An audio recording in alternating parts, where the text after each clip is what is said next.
Well, hello everyone. We are live. Welcome to the webinar. Good afternoon from here in Sweden. And I suppose I should say good morning to some of you. I'm sure some of you are with us from the US. I know for sure our guest speaker is today. We're going to give just a few more minutes for people to get in here. I know it's not always easy to get everything up and running right away, so we'll just give everybody a minute or two. Hi, Lisa. Good, you're here. We need you. Type into the chat. Who else do we have with us today, except for Lisa, who's out there listening today? It's also great for me to know because then I know that you can see and hear me clearly. You know, we had a lot of people register today. Lots and lots and lots of people. So, hi, Laura. How are you? I'm looking forward to this too. I think this is going to be fantastic. This is a topic that I'm super interested in, and I'm sure a lot of people out there can use this information. So this is going to be great. Perfect. Well, we have a lot of people with us already. Hi, everyone. How are you? Well, perfect. A few housekeeping items before we get started. If you guys have any questions, you can ask a question. There's tabs underneath your screen. And I see we've got a question already. Hi, Richard. How are you? Perfect. You can ask a question right there. And that sort of makes it easier for us because then we don't have to scroll through the chat box. We can just see the questions right there, and it makes us a lot easier. Makes it a lot easier for us to get to your question. So please do that. And if you have tech problems or anything like that, don't worry about it. We're recording this webinar as usual, and you will get a replay link. So no worries there. You can also try refreshing your screen if something freezes or anything like that. So, okay, I guess we'll get started. A little bit about me. For those of you who don't know me, my name is Caroline, and I am a certified photo organizer. I'm a genealogist, a personal historian, and I run a business called the Swedish Organizer, which is a business that helps people organize their memories. I digitize, I scan, I organize, I archive, I do all of that good stuff. And of course, I love to teach online and do webinars like that as well. So it's basically my dream job. I love doing it. I can't imagine doing anything else. I also blog at organizingphotos.net for those of you who haven't visited my blog. And I'm based mostly in Chicago, but right now I'm here in Sweden. This is where I'm from, and I come back every year for at least 2-3 months and work from here. And that's the beauty of having an online business mostly. I do some local work too, but not that much anymore. I prefer to do online coaching and stuff like that. So yeah, that's about me. I'm really excited for Lisa's presentation today. She was with us last week and she did a great job. You guys all loved it. I got some great feedback on that webinar. She was talking about how to find photos of your ancestors and in different places you might not have thought to look, where to best find that. And it was really interesting. So I'm looking forward to today's session. Today's topic is how to identify people that you don't know when you're looking at photos. And this is something that we all come across as photo organizers, definitely. And, it's hard to organize a photo. It's hard to put that in the right perspective and place when you don't know who's in the photo. And of course, we all want to know who's in our photos. So she's going to give us some great tips and tricks on how to solve those family mysteries. So I'm going to get Lisa in here and let's see. Give me just 1 second to get Lisa in here. There she is. And while she's getting ready, I'm going to introduce you to her official bio. So Lisa Lisson is an author. She's a genealogist. She's a blogger. You can find her at lisalisson.com. She has a blog that's great called Are You My Cousin? And you can also find her on social media and on Etsy. So welcome, Lisa. How are you? How are you guys? Good. You can hear me clearly. I can hear you clearly. So far, so good. Oh, good. All those little tech issues this morning. I That's all know. right. They're all done. Yeah, it's been a fun morning. I'll tell you that. My autoresponder decided to just go crazy and sending out random emails to people. That's all right. But My things happen. computer cord died too, so I Oh snagged my wow. daughter's. Yeah, it's not perfect, the tech stuff, but what are you gonna do? We try. So yeah, I'll hand it over to you, and you can go ahead and get started. Great. Um, do you see the screen share button there? Yeah, let me go ahead and do that real quick. Perfect.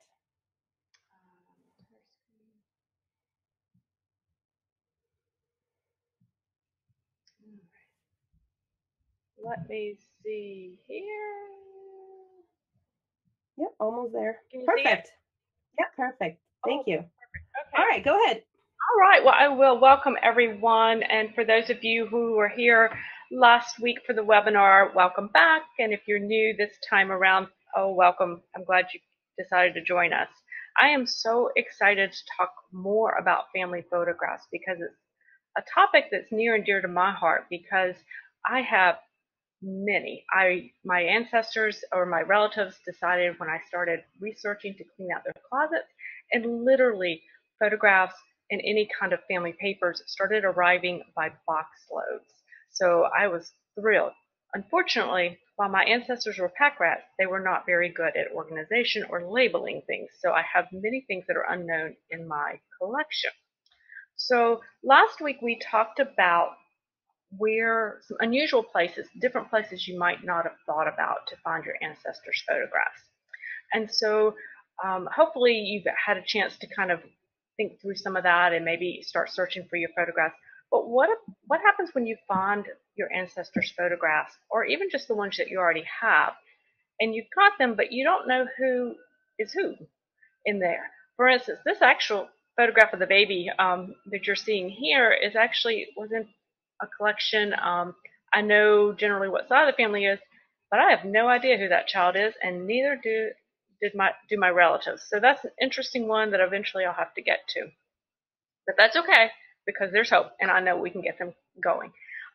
The one thing I'll tell you, when as you find your family photographs or things are given to you, oftentimes they'll be labeled, or if they are labeled, don't necessarily believe that. And if you have doubts that the um, photograph has been identified wrongly or incorrectly, um, just treat that photograph as unidentified. And I'll actually show you an example of that later on as we go through the hour. So what do? I'm going to take you through a couple case studies of photographs that I've worked with from my own collection. And I like them. I think that they can show you a variety of strategies that you can use to help you. So here's our first photograph. This photograph has been in my collection of unknown photographs for a number of years. It's a very nicely dressed couple. They've got a nice car there with them. They look like they're getting ready to head out. But I had no idea who these people were. Um, and what's worse, my relatives had no idea, absolutely none, as to who they could be, which really made me want to know more. Because if nobody recognized this couple, why was the photograph even in the collection? So I will give you a little bit of a spoiler. I was able to identify this couple, and we'll go through that process. So as we get ready to go through the process, on the back of this photograph, what I will tell you is this little notation is written. It says, "Hubby and I, just as we are ready to start to church." Now, what this tells me is that I'm looking at a photograph of a married couple, and most likely the woman was the one who sent the photograph to whomever, back to the family, and it was presumably in a letter. And so at this point, I'm kind of thinking that the woman is the relative, the family connection that I'm looking for, but I really don't know at this point. So the first strategy I need to do is I need to know about the history of this photograph. I need to know who had this photograph before me. How did this particular photograph come into my collection? I needed to know about that. The ownership of this particular photograph before it came to me helps me narrow it down as to what side of the family this couple could be related to. So I do know that this photograph belonged to my great-grandmother, Esther Richardson Talbot. Now, Esther died in 1923 from complications of TB. Her husband was heartbroken, and he placed all of her photographs, her letters, even some of her clothes into a trunk and shut the lid. And for 60 years, that's where everything stayed, or actually more than 60 years. Some of that time, it stayed in the barn. So, but this was a very almost sacred trunk within the family, from what the family tells me.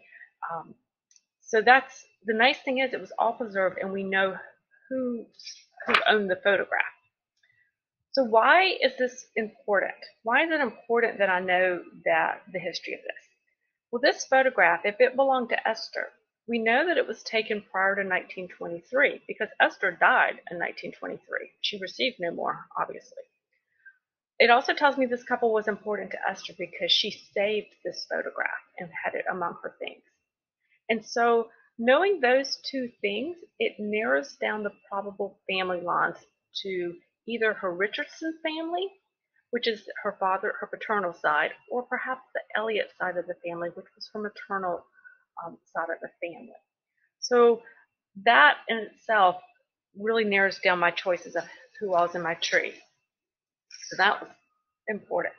Moving on to the next strategy, at that point, I need to know how old the photograph is. Okay, and there are lots of different ways to do this, but what I can tell you is that obviously we know it's prior to 1923 or Esther's death, and I can narrow it down even more. Now, you guys can't touch and see and feel this particular photograph, so what I'll tell you is that it is printed on paper, it is in black and white tones, and there are no other markings on the back of the photo, such as a date or a photographer's stamp or anything like that, other than that little handwritten notation that I showed you previously. So at that point, as I'm looking at this, I'm starting to narrow it down and think, okay, probably because it is that paper and the type of paper it was, probably late 1910s, maybe early to late 1910s. Now, I would typically at this point, kind of knowing as much as I do at this point, might start looking at the fashions that this couple is wearing. But I have to tell you, in this particular photograph, there is a more valuable clue, and that is the car itself. Now, take a look at that car. I have to tell you, I know nothing about cars. I can't tell you the year and make of a car. If it doesn't have the little logo on it or the little symbols on the back of them, I have no idea what type of car it is. So I did what everyone like myself would do. I called my dad. Now, my dad does know cars. He knows them quite well. And so I sent him this photograph and I said, Dad, do you know who this could be? He's like, I have no idea. He said, what I can tell you is that car is an approximately 1916 Ford. He said, now, and he showed this, I didn't even pick this up. Let me show you the next slide. See the license plate? That is a Washington State license plate from 1918. So I can narrow this photograph from 1918 to approximately prior to January 23, which was Esther's death date. So I've got a 5-year time period to look at this. And I'm thinking, oh, this is how fabulous. And if you go back, I'm going to slip back one slide. I want to look at the couple again themselves. And I want to notice that as I kind of estimate their ages, I'm going to kind of estimate, maybe the 40ish, in the 40s, something like that, that they're approximately in their 40s, middle-aged type thing. So that's sort of in my head on that. So that leads us straight into the next strategy, and that is now you've got to go to your family tree.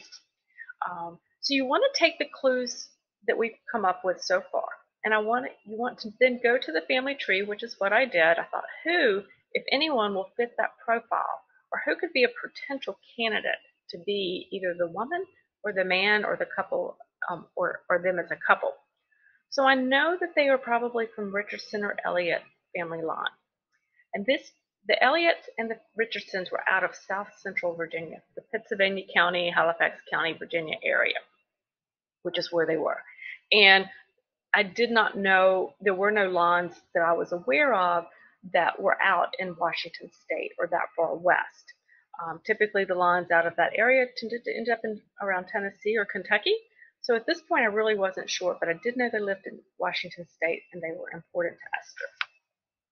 So I went to my tree, looked things up, and now I can actually introduce you to Edna Yeaman, I think that's how you say it, and Matthew Adams. Edna is the woman on the left. Edna Yeaman Adams was born in 1886. I found her in my family tree. She was born in Pittsylvania County, Virginia. She would have been approximately 40 years old around the time that this picture was taken, say 1918 to 1923. So she would have been in her 40s, which fits her appearance, I think. And the interesting thing is about her, about Edna, is that once I learned the car was from Washington State, I started having kind of vague, that kind of intuition of, I think I've heard something about Washington, but I couldn't really place my finger on it. So it actually took me a few days of just kind of with it in the back of my mind thinking, oh, somebody moved to Washington State. I do think somebody did. And that's when I found Edna and her husband. And they are off the Richardson family. Edna is she would be my great-grandfather's sister. I'm sorry, she would have been my great-great-grandfather's sister. And she strongly resembles other women who've been identified in the Richardson family. Once we were able to kind of put those pieces together, we realized how much she looked alike. This young family, they are the only family out of those siblings that left the area, and they moved out to and had a homestead out in Washington State. So that was a very exciting thing for me to be able to get this couple identified, because once I did that, I found other pictures of Edna within the collection that I had yet to identify. And a lot of times that will happen once you get someone identified, then you can start looking. Maybe you have other versions. Maybe it's a younger and older version of them in your collection as well. Now, there's the rest of the story on this. So I'm actually going to share with you another way to potentially get your photographs identified. Now, the photograph of the couple that I've been working with here really sat in my unidentified file, as I said, for a number of years. And after I had them identified, while I had correctly identified them in my own databases, I had forgotten to go back everywhere I had them posted and get them relabeled. So back in the winter, when I started working with Flickr and exploring how to use Flickr to organize and share my photographs. And this is sort of what my Flickr page, beginning of my Flickr page looks like. Now, Flickr is a free photo sharing and storage site. And I have to be honest, Caroline will certainly be able to talk more about organization and posting than I can. But I actually learned to use Flickr from an organization blog written by a mom blogger. So I took some of her suggestions and I applied them to my ancestors' photographs. And you can see what I've done here. Basically, I set up my free account and I have basically albums centered around certain families of research that I do. And the one on the right, you can see the arrow. That actually is pointing to my photograph of my unidentified ancestors. There it is. So this is just a part of it. My whole unidentified ancestors album. So the photo of the couple is included in this album a little further down. So once I had them identified, as I said, I had labeled them in my own files, but I had failed to label them in Flickr. So they still kind of sat as unidentified. So recently, as I was researching a different photograph and working on something else, I was connecting with another Richardson family researcher, whom I had kind of lost contact with, and we had recently reconnected again in some where our research crossed over. And so I sent him a link to my unidentified album. Now, what you can see on the slide, do you see the little arrow that is circled in red? It says click to share. And this is why I love doing my albums this way. I clicked this button and it gave me a link, and I sent that link to him so he could get into the photo album. And he was looking at it. I said, the photograph we're working with is in here. I don't know who it is. Do you have any ideas? And he emailed me back and he said, I don't know the one that you're asking about. He said, but I recognize the couple standing next to the car. Those are my grandparents. He said, that is my grandmother Edna and my grandfather Matthew. So here I ended up getting confirmation on the photograph I had already identified, and getting confirmation obviously is very unusual, but it was very exciting to know that there are multiple ways to get your photographs identified. And this particular example shows two important concepts. So when you get stuck in trying to identify your photographs, there are two things you want to do. Number one, you want to get as many eyes as possible on the photograph in question. You're going to ask your relatives. You're going to perhaps put it on Flickr and get that posted out there. Post them in Facebook groups. That's been very helpful for me personally. Deadfred.com is another source that you can do that with. We talked about that last week as a potential place to find your ancestors' photographs, but it's also a potential place to post unknown photographs that you have in hopes that someone could identify them. Deadfred's kind of an orphan photograph collection site, and again, it's to help you get identified your unknowns, as well as how you find them at flea markets and stuff, to get those identified as well.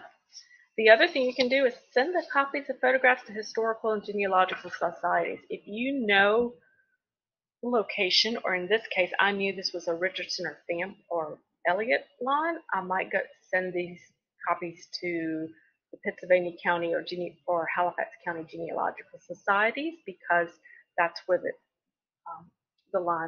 family lines live. So I think that would be a really good possibility as well. The second concept I want you to remember is that no one is too distant to have information on your family tree or your relatives.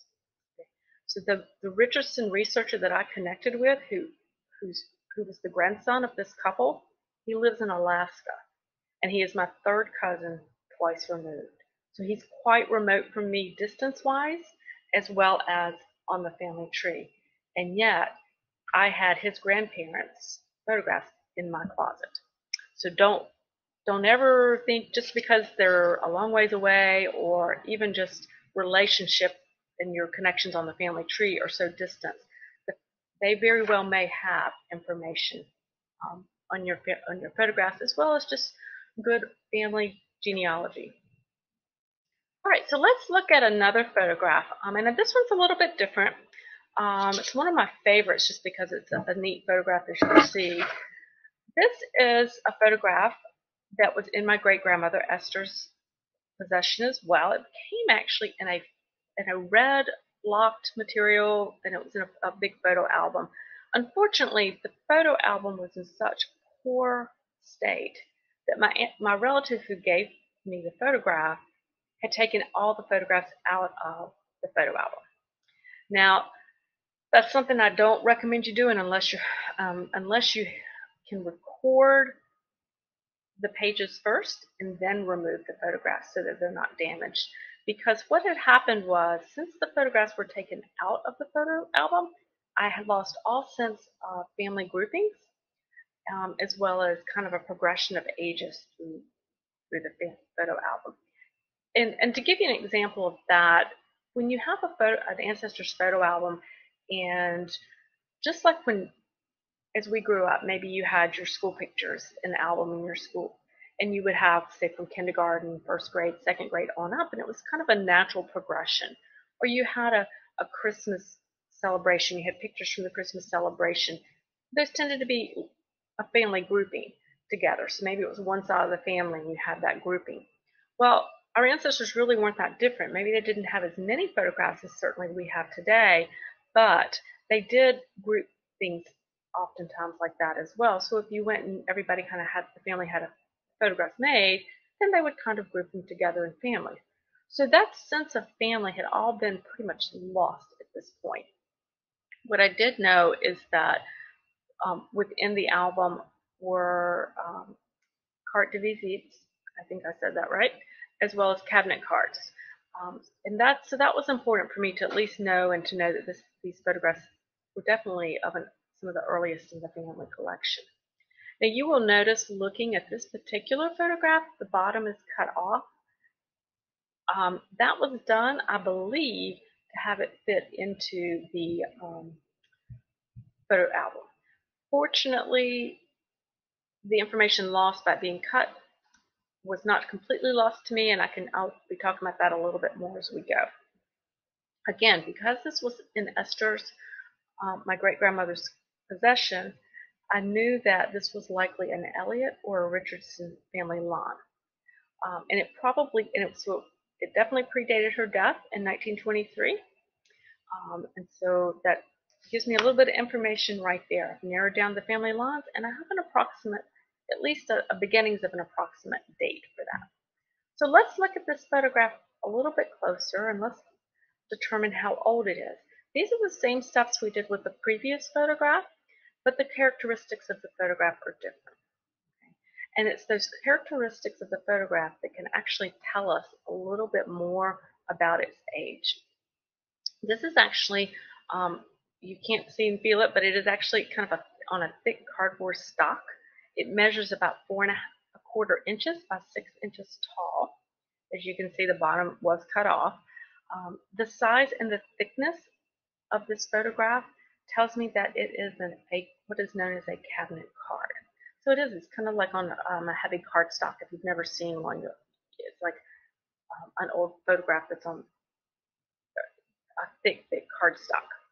Now, cabinet cards were at their highest popularity in the 1880s and 1890s, and they were not as popular in the early 1900s, but they were not rare either.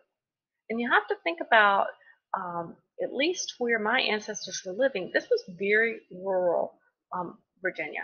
And so things may not have been as quick to revert. The styles may not have been as quick to change, perhaps, as in some other parts of the country. The color of this particular photograph has a cream-colored background, and you can't see just yet, but you will in a next slide or two. The back of the photograph is a very dark maroon or deep red, and those bold colors on the back indicate that this is going to be one of the later cabinet cards. This definitely could certainly be into the 1890s, into the 1900s. Other colors you might come across out there that would indicate that age would be deep browns, deep green, that kind of thing. Definitely indicates an older, or I should say younger, a later cabinet card date. So at this point in my head, I'm thinking probably late 1890s to into the 1900s is sort of what I'm thinking for this particular card. Maybe early 1890s, but some other clues were giving me a little bit more to think it was one of the later editions. This is actually the back of the card. And this is that deep red, that deep maroon I wanted you to see that really indicates it's a little bit older. The photographer's mark is quite elaborate, as you can see. And that's really what I want you to kind of look at now, is to look at that photographer's mark. Because your third strategy for this particular photograph was research the photographer. Sometimes the photographer's name and company will be on the front, and actually it was in this one. I'll go back and show you. The part that was cut off is actually Johnson Brothers. It's the same as what you see on the back there.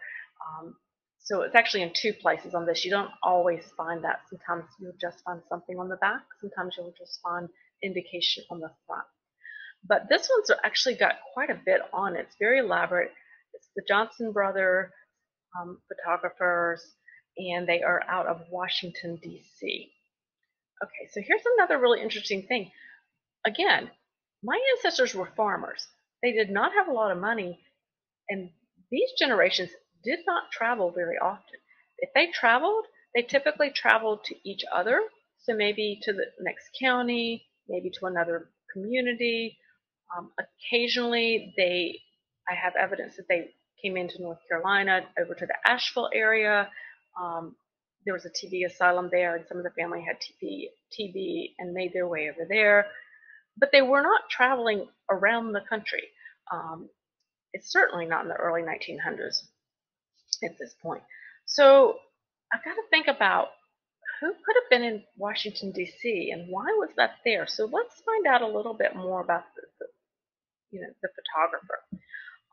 So I want to know, can I date this photograph by using the photographer's stamp? Okay, so I know that they're in Washington, D.C. They are actually located at 467 and 469 Pennsylvania Avenue. So I went to the Washington, D.C. directories. They are online for this time period. And what I found is that the Johnson brothers actually were photographers from the 1860s to the 1920s.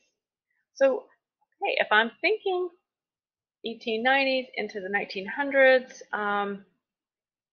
then I'm thinking, wow, this is the right spot. Before I move to the next strategy, while we're looking at this slide, I want you to take a note that this photograph is actually labeled, as you can tell, in blue ink pen. It says Elwood Richardson. All right, first, please don't ever label your photographs with blue ink pen. That's another webinar. But a relative has incorrectly labeled this particular photograph as Elwood Richardson. Elwood was actually Esther's younger brother. He was born in 1911. So he could not be the gentleman in this photograph. Even if this, depending on the date, as we ultimately find on this photograph, Elwood would have been a child or a baby, and so this could not be Elwood Richardson. So what I do know so far, and moving forward, let's recap. Okay, this is probably a Richardson or an Elliott family member that we're looking at. It was taken in Washington, D.C. It is a cabinet card. So, and with the photographers being in Washington, D.C., we can still feel pretty confident this is probably going to be 1890s into the 1900s. So next, we've got to dig a little deeper on this one. Your fourth strategy for this particular photograph is the gentleman's fashions. What did he wear? Okay, so look at your photographs. What were your ancestors wearing in those photographs? Okay, they like to be stylish just like we did.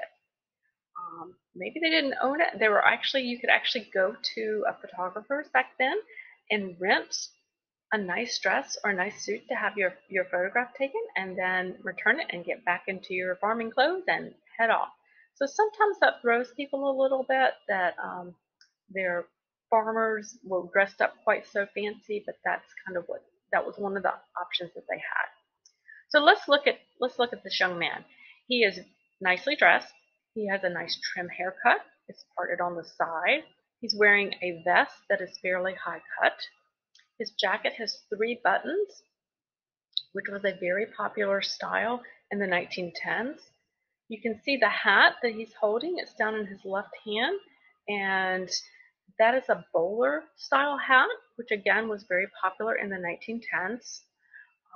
So I actually did a Google search on men's clothing styles for the late 1800s and the early 1900s. Because at this point, based on what I was seeing, I felt like I was looking at a photograph from the 1910s. And I felt like this was getting a little bit toward the end of the cabinet cards, but still absolutely possible to have that. So when I Googled some of the fashion stars, and Pinterest is also a fabulous place to find fashion styles for men and women from the vintage time period. I was able to place him closer into 1910. So I'm beginning to think, as this photograph, I had thought it was into the 1900s, probable 1900s, or its earliest would have been 1890s, but let's move into the 1900s.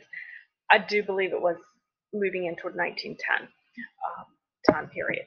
And so I felt fairly confident with that in the clothes. So the fifth strategy, just like previously, we need to go to our family tree. Okay, just like that. When you have as much information as you can possibly gather from the photograph, go back to your tree because you need to use your genealogy research, those good research techniques that you've already got done in conjunction with your photograph. So here we have this young man. So I turned to the family tree. And again, as I said, I had no Richardson or Elliott Lawns in Washington, D.C. And so I was like, who in the world could it be? In searching my family tree, there was one family member that joined the military in the early 1900s and traveled extensively around the country.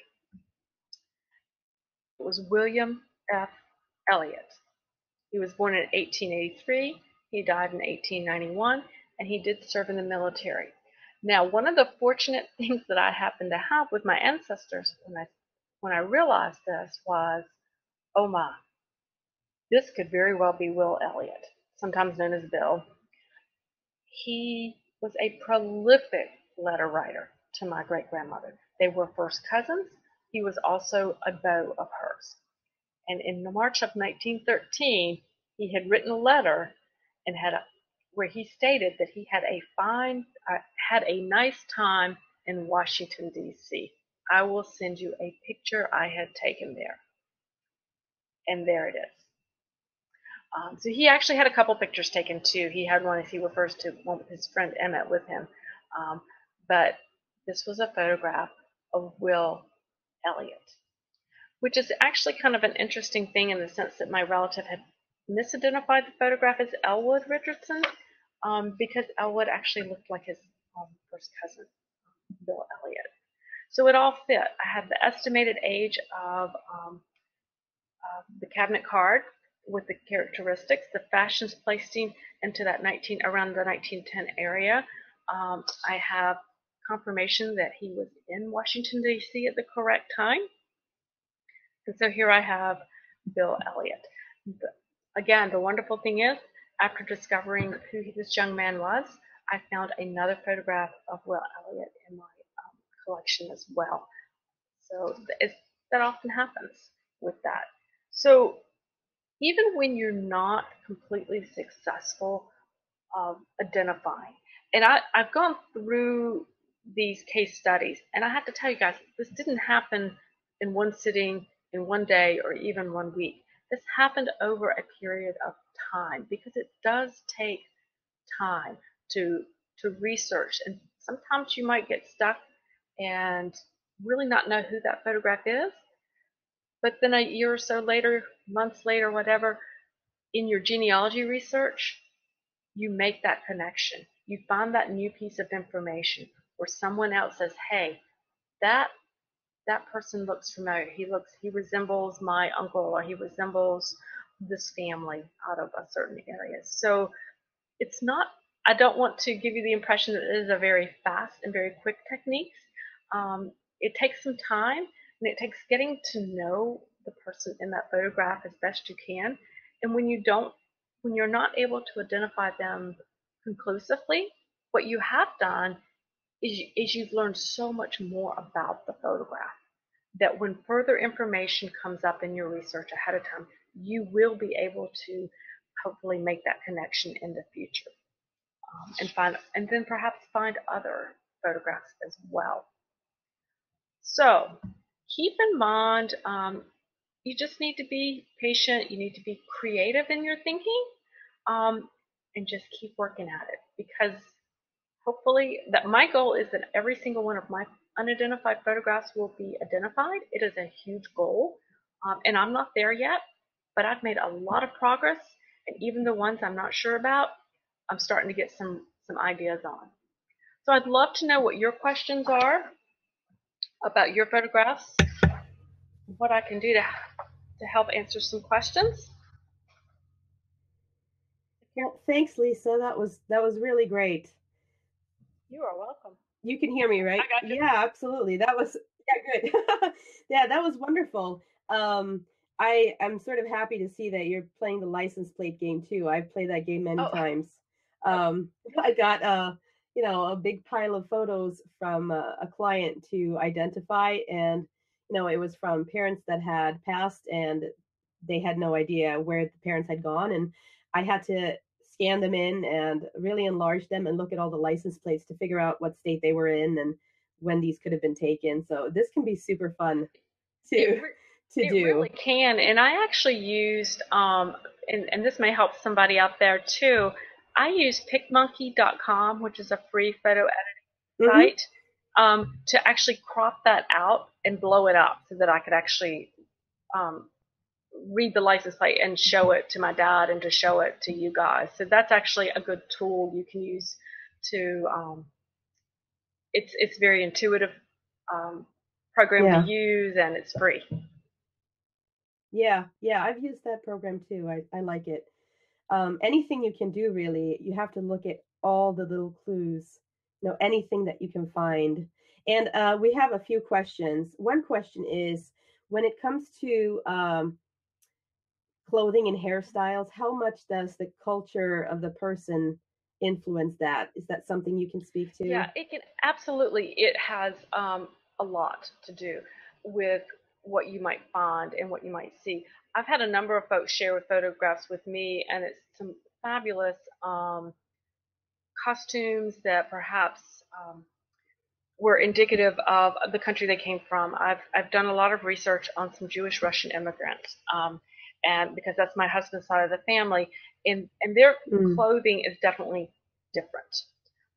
But what it would tell me is obviously it helped me identify which side of the family, but it would also kind of help to place them in a certain religious group.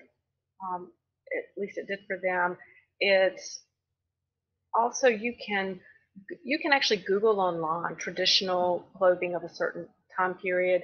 You can that's a lot of what I do is I will Google a lot of that kind of stuff to see if I can match that type of clothing style with Yeah. with the person.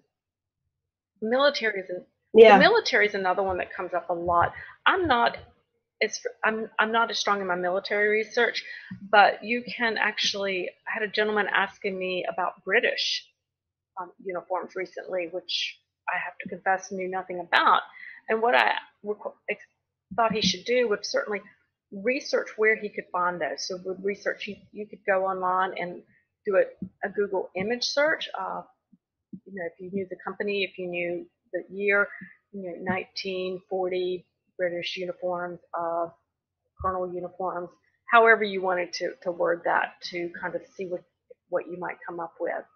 The Salvation Army was another one I did recently, and they had certain insignia on the collar, and so we were able to crop that out of a photograph and then match it to some of those. So that was a cultural thing there as well.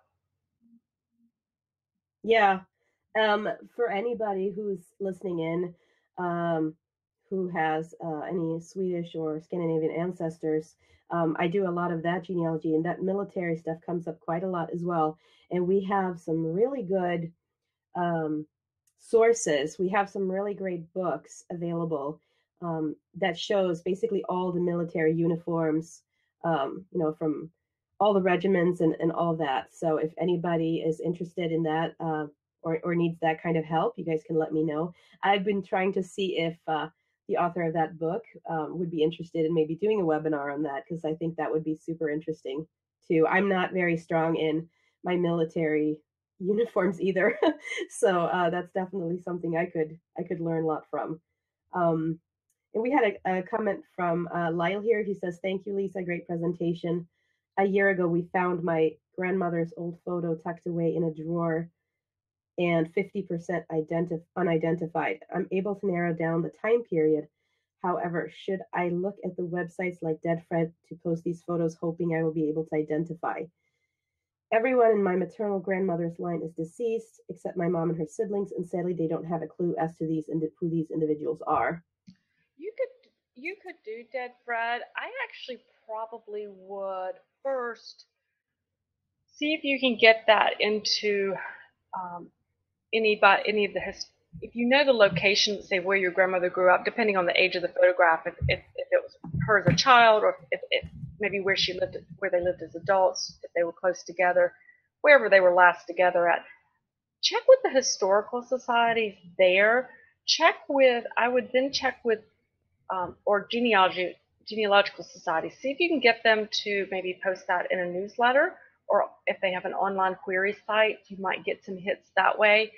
The other thing would be um, what check for yearbooks. Depending on the area, if there are some yearbooks that might still be available from when, depending on your the age of this photograph. Again, I'm not sure if there are photographs in a yearbook, you could perhaps check there. You could also check with oh, I just went right out of my head.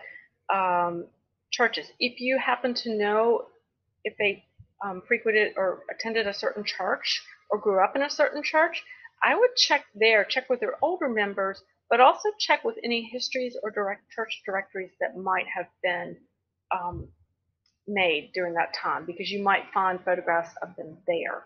The last place you could possibly look would be, it's a bit of a long shot, if they're children particularly, newspapers.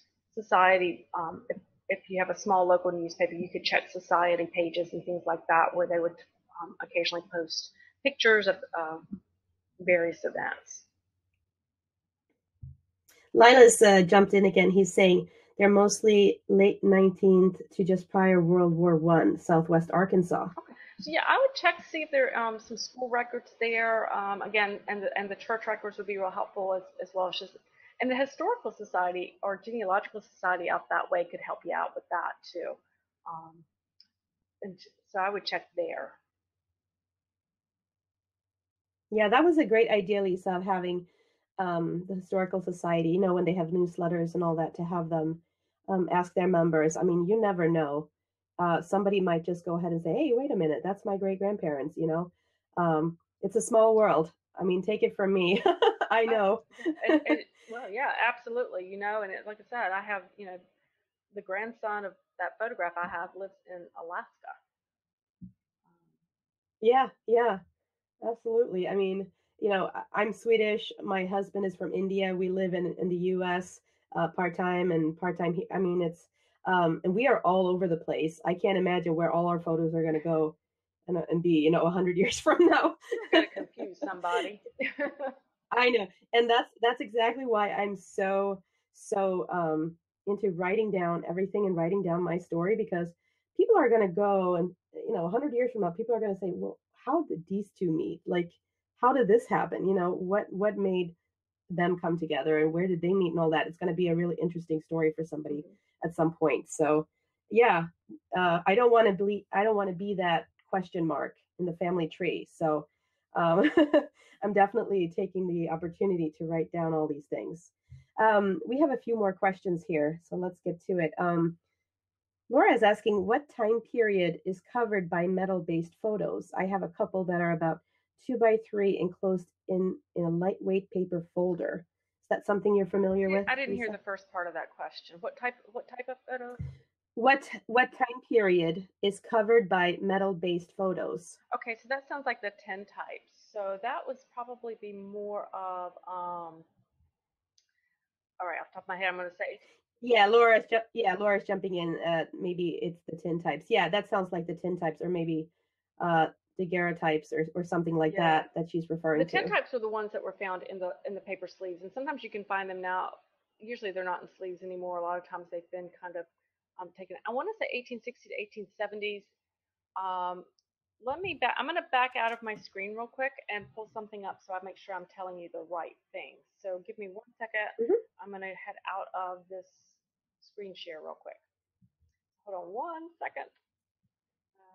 Yeah, Laura, while Lisa is doing that, I can also sort of jump in here and say that I've come across those a few times, and they've almost always been towards I want to say this right, the end of like the late 1800s. Mm-hmm. Yeah, I get it could be depending on where you were, but I'm thinking that's usually the time period that I've come across. Yeah. I'm gonna pull it up. I think I actually have a blog post on that. Yeah, if you guys haven't checked out Lisa's blog, it's fantastic. Go subscribe right now. She gives great actionable tips there that you guys can all take advantage of. I use her content quite a bit, and It's very helpful, all these little tips and tricks that you might not have thought about. Um, just like Lisa said, like with the license plate thing, that's helped me many times, and it might be something that somebody else might overlook. So that's definitely helpful. Yeah, so let me show you. Okay, so that, yeah, that 10 type is going to be probably 1856 to about 1878. So you very well may find them, into the 1880s, early 1880s as well, on that. So yeah. You might have to screen share. You might have to screen share again, Oh, Lisa. We've lost oh, your screen. sorry. Come back. No problem. We had one more question also, and that was about photographer Mm-hmm. stamps. Do you know if there was like a certain type of stamps that were popular at a certain time period? Do you know anything about sort of the evolution of timestamps, and if there's a way to sort of date photos based on the type of stamp that the photographer would use, or is that just sort of what they could afford or what they I think liked? it's a little bit of both. I think the later that they are, they're going to be a little more elaborate, and maybe like we saw, sometimes they'll be a little more like of a color, like a gold color. But I have some CDVs, the carte de visites, those smaller ones that have small, almost shield look. It looks like a little shield, but it's like usually just a stamp, and it's one, kind of scroll. It's kind of a scrolling looking shape with the name in there. Um, so I Mm-hmm. think the more elaborate is going to be later on, but I think usually what I do is really try to find that photographer, and you will find them. You can look in directories. You can also find them in. You can search for them in the census records. You can search by name if you happen to have the name, or you can search by occupation. In some of the databases, search for the occupation and it'll say photographer, and that's been real helpful as well. And Dead Fred has a large list of photographers, and you can actually Google photographers for certain areas and get the whole list as well. So and find multiple ones. Yeah, and once again for anybody who's joining us who has Scandinavian or Swedish ancestry, that's my area of specialty, and I do have some great resources. There's been a colleague who has um, compiled a really great list of all the photographers that were active in Sweden during the last century and the century before that, I believe. So if you guys are looking for anybody over there, the resources are out there. Mm-hmm. So yeah, I think that's all about. Let's see here. Yep, that's just about all the questions we had for now. Um, I'm going to let Lisa tell you about her book. She has a really great book, and she wanted to make a special offer for all the attendees. So take it away, Okay, Lisa. thanks. So the slide I put up there, I've recently written my first ebook, Identify Your Ancestor in That Photograph, Strategies to Analyze and Determine Who is in Your Photographs, Family Photographs, and it does include a workbook. So it goes into more depth about kind of what we've talked about, as well as some other strategies um, that are in there as well for identifying. It does, I included a workbook so that you could write things down as you work through with a particular photograph. You can reprint it, the workbook, as many times as you want and have that there. But I tried to kind of bring everything together and so that you guys could um, start working towards identifying your photographs. And I just realized I had forgotten I put the one that we worked with today on the cover there. So that's that. And so normally it's a price of $12, but it is. I'm giving you guys a coupon code, the photo ID 2 for $4 off, so you can get it for $8. That's a really great deal. That's amazing. And I'm actually also going to link it. So underneath the screen, I'm turning on a button there for you guys, which is a direct link. So if you guys are interested in taking up that offer, you can go ahead and just click that link, and that'll take you directly to checkout. It's easier than just typing it into the chat because it will be much better clickable that way. So yeah, definitely take advantage of Lisa's expertise here and get those photos identified. I know I have a few in my collection that needs that help, so I'm going to be getting Lisa's book myself. Oh. And she's been she's been nice enough to have this offer open for 24 hours. So for those of you guys who are watching the replay, if you're watching the replay fairly soon, which hopefully you are, then you might just have enough time to get in on that offer too. So for those of you who are watching the replay, you can go to lisalisten.com and she'll have all the details there for you. So yeah, that's all for today. Thank you guys for showing up. Thank you, Lisa, for a great presentation as always. Thank you. Yeah, this was a lot of fun. And in fact, I've had a request or two for a live case study. So maybe we'll do that one time where the people can, the attendees can send in some photos and we can identify them all together and see what we can dig up. So that would be fun. So you can definitely consider that if that's something you'd be interested in. I think that would be a lot of fun. Great idea. Yeah, we can have some group genealogy going on. You can, and to tell you, because anybody who buys the book, actually, it includes. You're welcome to join I have a private Facebook group that can go along with that, and so you're welcome to request to join, and certainly I'll accept you. And it's a great place to ask questions or post photographs, and we can kind of crowdsource some answers as well. Yeah, we can all learn from each other for sure. Yep. All right. Well, thank you so much, everyone. Stay in touch, and that's all for today. Bye, guys. Thanks for coming. Bye.